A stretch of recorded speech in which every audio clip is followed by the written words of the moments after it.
안녕하십니까. 경향신문 이대근입니다. 오늘은 심심한 이야기를 하겠습니다. 좀 한가한 이야기죠.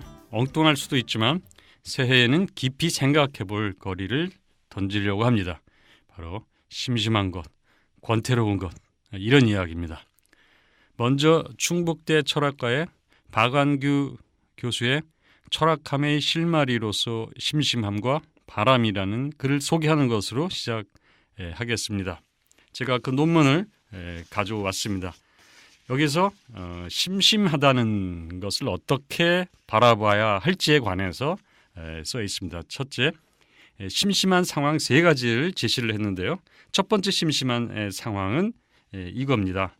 엄마가 개똥이 보고 개똥아 심심하면 밖에 나가서 놀아라 하고 다 이릅니다. 그럼 개똥이는 밖으로 나가 이웃집 살인문 간에서 친구인 분이를 부립니다. 분이야 나와 놀자. 분이가 개똥이처럼 심심해서 무언가를 바라는 상황이라면 응할 것이지만 뭔가 골똘히 하는 일이 있어서 심심하지도 않고 이에 따라서 바람도 없다면 거절할 것이다. 이렇게 개똥이와 분이의 바람과 부름은 상관관계에 있고 이 양자의 밑바탕은 바로 심심함이라는 것입니다. 그럼 심심함의 두 번째 상황입니다. 별로 할 일 없이 지내다가 심심해서 밖에 어슬렁거리고 나다니다가 어떤 친구를 만났습니다. 이 친구가 자네 어딜 가나 하고 물으면 심심해서 바람 쏘이러 나왔네 하고 대답하기가 십상입니다. 심심해서 바람 쏘이러 라는 말은 우리 삶 속에서 푹 익은 인사말 중에 하나입니다. 이런 심심함이 있고요. 심심함 상황 세 번째입니다. 국 맛이 심심하다는 말은 간기가 조금 보태지면 맛 좋은 시원한 국물이 될 가능성을 지닌 상태를 이르는 겁니다. 이미 짜거나 고약한 국맛은 무엇을 더 보태봤자 맛이 더 나빠질 뿐이다. 심심한 국맛은 간기를 필요로 하고 바라는 상태요. 이 바람이 성취되면 시원한 맛 좋은 국이 된다. 그 다음에 심심하다는 것의 조건입니다. 첫 번째는 오래 쉰다는 겁니다. 오래 쉬어야 심심해집니다. 두 번째는 배가 불러야 합니다. 배고픈 사람은 밥을 먹어야지 심심할 수가 없습니다. 먹되 분수껏 먹어서 잘 삭혀야지 지나치게 먹으면 탈이 나고 일거리가 생깁니다. 따라서 심심할 수가 없습니다. 심심함의 조건 세 번째는 할 일거리, 관심거리, 마음을 쓸 것이 있어야 됩니다. 이런 상태가 오래되면 모아 쌓인 힘이 주체를 못하고 흘러넘쳐 괜히 무엇인가 찔벅거리고 싶고 찍적거릴 그 무엇이 없나 하고 두리번거리게 됩니다. 즉 그 무엇을 바라는 마음이 상태, 이게 심심함의 조건입니다. 심심함의 조건 네 번째는 일거리가 없지만 일할 수 있는 힘이 모여 쌓여 있다는 이런 조건이 필요합니다. 힘이 없어서 축 늘어진 사람이 심심할 리가 없다는 거죠. 자, 그 다음에 이런 심심함이라는 것은 지금까지 늘상 있었던 일상적인 모든 것이 신선하고 신비롭게 나에게 부름의 손짓을 하는 걸 말하는 겁니다. 나의 세계가 텅 비었다는 것은 무엇을 뜻합니까? 나의 마음에 아무런 결이 없는 상태를 말합니다. 푹 쉬어 썩어 모든 결이 사가지고 무엇인가를 바라는 부풀어 오르는 힘만이 있는 상태를 심심하다고 일컫습니다. 그래서 무엇을 하고 싶다든지 무엇이 되고 싶다는 이 철학적 사고의 바탕도 바로 심심함과 바람이라는 겁니다. 자, 이렇게 제가 심심함에 관해서 설명을 드렸는데 그러면 실제 우리의 삶은 어떻습니까? 심심할 틈이 없습니다. 정신없이 하루, 한 달, 한 해를 보내고 있습니다. 그래도 부족하다고 느끼고 일을 덜 했다, 일을 더 많이 해야 되겠다 이렇게 생각을 하고 올해도 더 많은 일을 해야 되겠다고 이렇게 새 결심을 하는 사람들이 많습니다.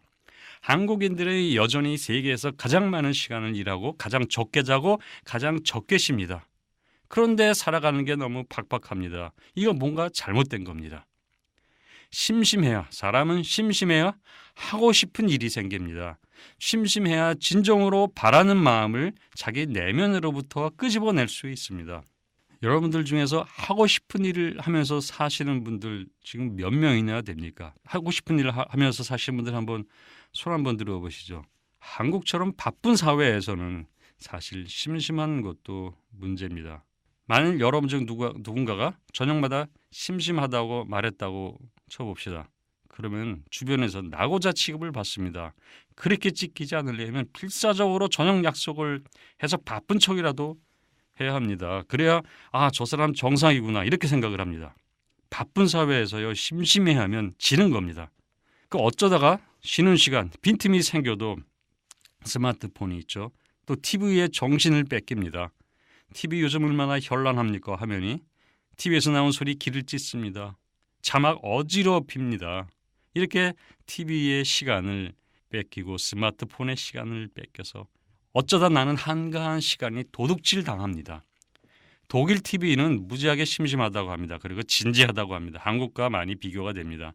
한국에 온 독일 유학생 얘기를 하는데 처음에 와서 이 눈요깃거리 많고 놀기 좋고 자극적인 것이 많아서 처음에는 매우 놀랐다고 합니다. 그러나 적응이 돼서 즐겁게 한국 생활을 하고 나중에 다시 독일로 돌아갔을 때 심심한 독일 사회로 갔을 때 그동안 자극적인 것에 익숙해서 독일 사회에 너무 심심해서 못 견뎌 했다. 다시 한국 가서 신나게 놀고 싶어 한다는 그런 얘기를 들은 적이 있습니다.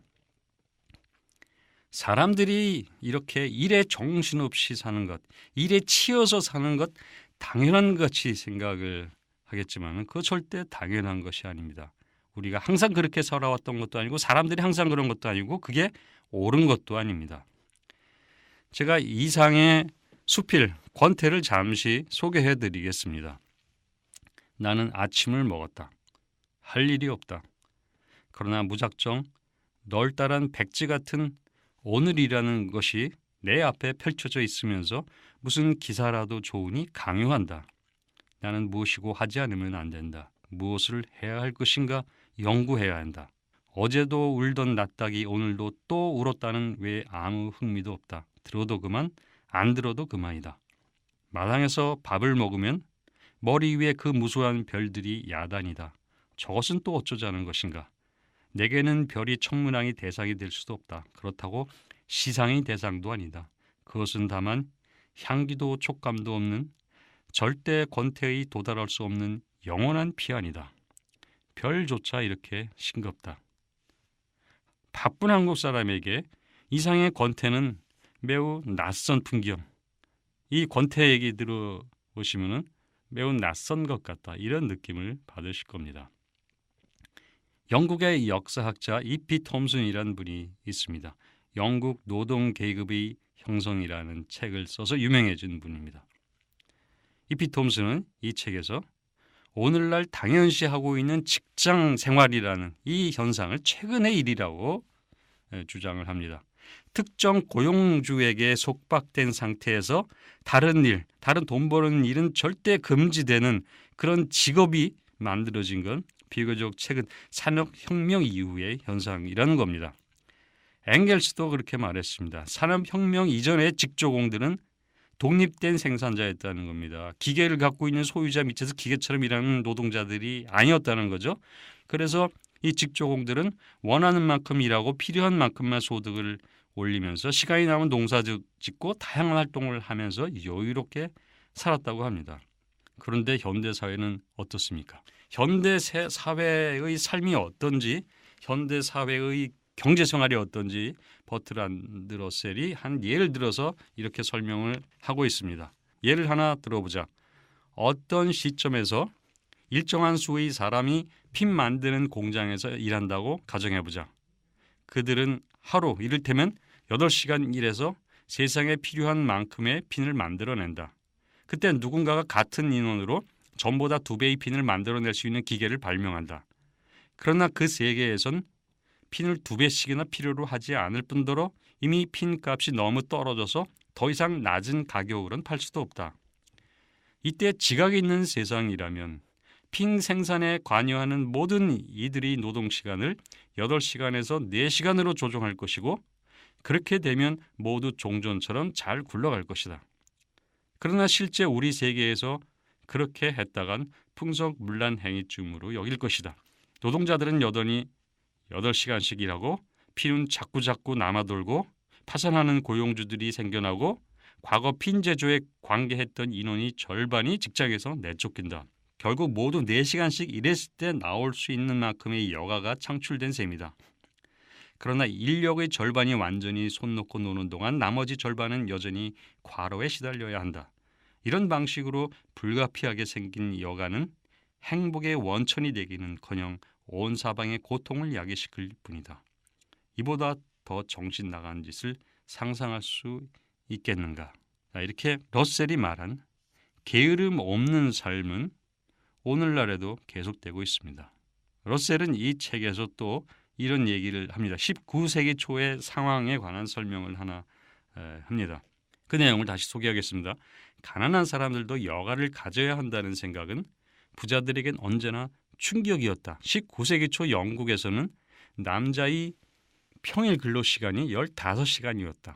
아이들도 하루 12시간씩 일하는 게 보통이었고 어른만큼 일하는 경우도 있었다. 노동시간이 약간 긴 것 같다고 참견하기 좋아하는 사람들이 주제넘게 제의를 했을 때 되돌아온 대답은 일이 어른들에겐 술을 덜 먹게 하고 아이들에겐 못된 장난을 덜하게 만들어준다는 것이었다.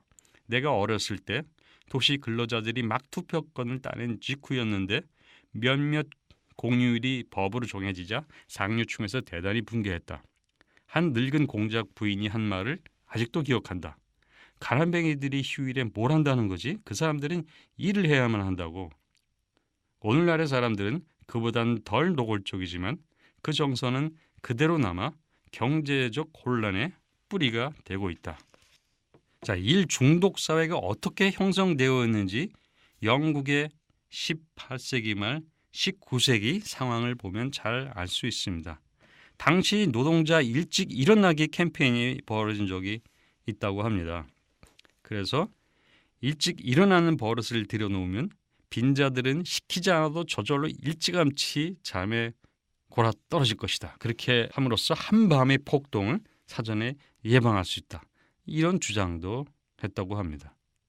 요즘 상황은 당연히 많이 개선됐습니다. 그렇지만 이런 식의 정서와 논리는 여전히 그대로 남아 있습니다. 특히 한국의 경우는 더욱 러셀의 말이 잘 들어맞습니다.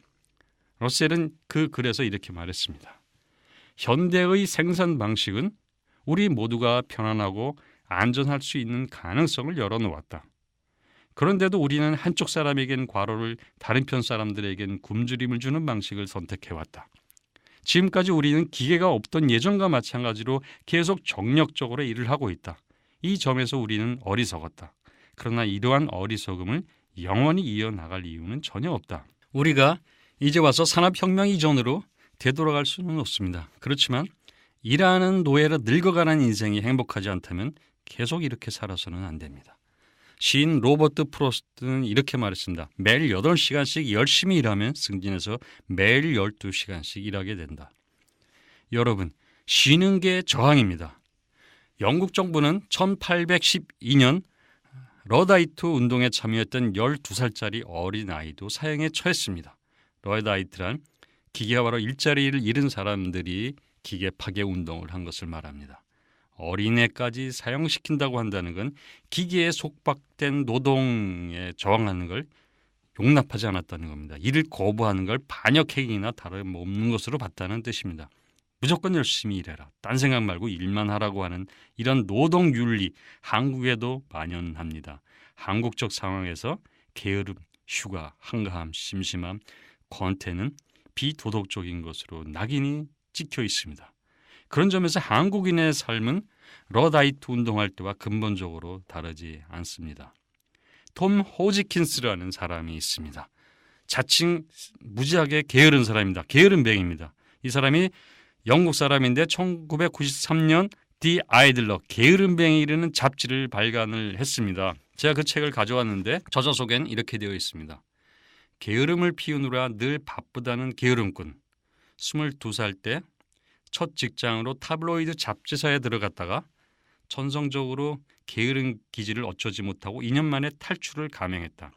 1993년 마음 맞는 동료들과 잡지 아이들러를 창간했으며 이 잡지는 마감 시간이 없는 것으로도 유명하다. 세상의 유명한 게으름꾼들을 인터뷰하면서 즐겁게 일하고 있는 호지킨스는 가디언, 선데이 타임스, 인디펜던트 온 선데이 등 다양한 신문과 잡지에 칼럼을 기고하고 있으며 TV와 라디오 및 각종 문화 행사에 패널로 출연하고 있다. 주로 집안에서 뒹굴뒹굴거리며 원고를 쓰며 자기 집 부엌을 개조해 만든 술집 그린맨에서 밤새 친구들과 어울리다가 창밖으로 동트는 걸 바라보는 것이 취미다. 저서로는 게으른 즐거움, 즐거운 양육혁명 등이 있으며 특히 언제나 일요일처럼은 20개국에 출간되어 영국, 이탈리아, 독일에서 베스트셀러가 되면서 유럽은 물론 전 세계적으로 주목을 받았다. 제가 소개한 이 책 제목은 언제나 일요일처럼입니다. 부제는 떳떳하게 게으름을 즐기는 법 이렇게 되어 있습니다. 이 책 내용 하나를 소개하겠습니다. 러다이트는 민중을 노예화시키려는 새로운 노동 윤리의 본질을 간파하고 저항했으나 결국 그것이 빌미가 되어 국가에 의해 죽임을 당해야 했다. 내게는 자유와 게으름이 동의어나 다름없다. 게으름 끄는 사색하고 꿈꾸는 자이며 열렬한 독립주의자다. 또한 게으름 피울 권리가 침해당할 때면 분연히 행동에 들어가는 반란자이기도 하다. 호제 긴슨의 책에는 이런 내용도 있습니다. 신이 게으름을 몸소 체험해서 좋은 모범을 보여줬다는 겁니다. 신은 역세 동안 세상을 창조하는 일을 하고 나서는 영원히 쉬고 있다는 겁니다.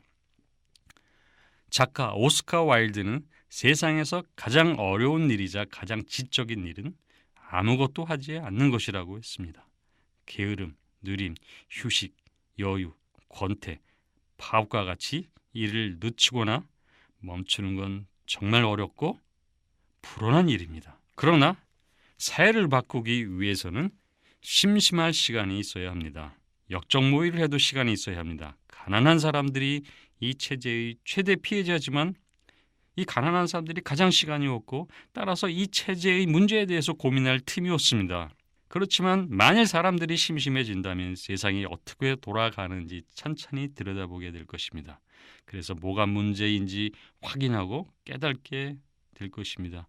이 사회가 가는 속도의 문제, 방향의 문제를 알게 될 겁니다. 그리고 나서 다른 삶을 꿈꾸고 다른 사회를 준비할 것입니다. 바로 그걸 위해서 우리는 이제 멈춰야 합니다. 말하자면 속도에 대한 저항입니다. 아인슈타인 상대성 원리에 따르면 100km로 시속 100km로 달리는 사회에서 나도 100km로 달리면 속도를 느끼지 못합니다. 속도감이 전혀 없습니다. 그러나 내가 멈추거나 속도를 늦추면 이 사회의 속도를 느낄 수가 있습니다. 이 사회가 가는 방향이 눈에 보일 수가 있습니다. 그래서 잘못된 방향으로 미친 듯이 달려가는 잘못된 세상을 그때 우리는 비로소 볼 수가 있는 겁니다. 이런 사회를 멈추게 하려면 우선 내가 멈춰야 합니다. 프랑스 작가이자 철학 교수로서 느린 삶 열풍을 불러일으켰던 피에르 쌍소라는 사람이 있습니다. 피에르 쌍소는 이렇게 썼습니다. 권태만이 나를 노예처럼 부렸던 세상의 부당한 힘과 폭력으로부터 구해줄 수 있을 것이다. 제가 또 하나 책을 갖고 나왔습니다. 엘리엇 부라는 사람이 쓴 책입니다. 아마 한국계 미군인지 한국계 한국인인지 모르겠습니다. 한국 사람입니다. 이 분이 쓴 책의 제목이 자살을 할까 커피나 한잔 할까 이런 제목입니다. 역시 이 책 날개에 있는 저자 소개를 한번 보도록 하겠습니다. 저자 소개인데 이렇게 되어 있어요. 엘리엇 회사에서 아빠야 면이가 보고 싶어서 전화했어. 면이는 딸입니다. 면이 그럼 일 조금만 하면 되잖아. 나는 지난 10여 년간 세상에서 최고로 바쁜 비즈니스맨이었다. 바쁨이 한계에 이른 나는 2010년 봄 어느 날 내 삶의 우선순위를 다시 생각해서 써내려갔다. 1. 나는 고객이 싫다. 2. 나는 바쁜 게 싫다. 3. 나는 가족을 사랑한다. 4. 나는 친구가 좋다. 5. 나는 읽고 쓸 때가 즐겁다. 그리고 깨달았다. Life is no business. 삶은 사업이 아니다. 현재 서울대학교 융합과학기술대학원에서 인문공간 정보 융합을 강의하고 있다. 사랑하는 초등학교 동창생 아내, 5살 딸 면이와 함께 하와이에 거주하고 있다. 이게 저자 소개 내용입니다. 이 사람은 어떤 다른 기사에서 보니까 하와이로 옮겨서 거기서 택시 기사를 하고 있다고 합니다. 그래서 하와이 공항에서 택시를 대기시켜 놓고 손님이 없을 때는 몇 시간씩 대기하는데 그 대기하는 동안 책 읽으면서 즐겁게 살고 있다고 합니다. 자, 다시 이 책 제목으로 돌아갑시다. 자살을 할까? 커피나 한 잔 할까? 이 내용은 알베르 까뮈의 표현을 인용을 한 것입니다. 책 제목이 자살 사회인 한국의 그 무거움을 경시하는 표현 같습니다. 그렇지만은 커피 한 잔의 여유를 삶과 죽음의 무게로 여긴다는 뜻으로 받아들이면 괜찮을 것 같습니다. 커피 한 잔의 여유가 있는 삶을 살고 그런 삶을 보장하는 사회를 만든다면 자살 사회에서 탈출할 수 있을 겁니다. 커피 한 잔의 여유가 세상을 바꿀 수 있기 때문입니다. 물론 실직하거나 일자리 없는 상황에서의 그런 강제된 심심함이라는 것도 있습니다. 그런 심심함이라는 것은 노예처럼 일하는 것만큼이나 괴로운 일입니다. 손학규 전 경기도지사가 저녁이 있는 삶을 의제로 제시한 적이 있습니다. 그때 저녁 시간이 없어도 좋으니까 일자리라도 있으면 좋겠다. 이런 푸념이나 비아냥이 나온 적이 있습니다. 이거는 게으름, 심심함, 여가라는 것도 공정 분배되어야 한다는 의미라고 할 수가 있습니다. 그런 게으름과 심심함, 저녁이 있는 삶이 공정하게 있는 모두에게 돌아가는 그런 사회를 위해서 정말 심심하게 사는 게 필요합니다. 21세기의 혁명은 바로 권태에서 나옵니다. 올해는 여러분들 모두가 우리 모두가 심심하게 느리게 한가롭게 살아가는 한 해가 되기를 빌겠습니다. 감사합니다. 이대근이었습니다.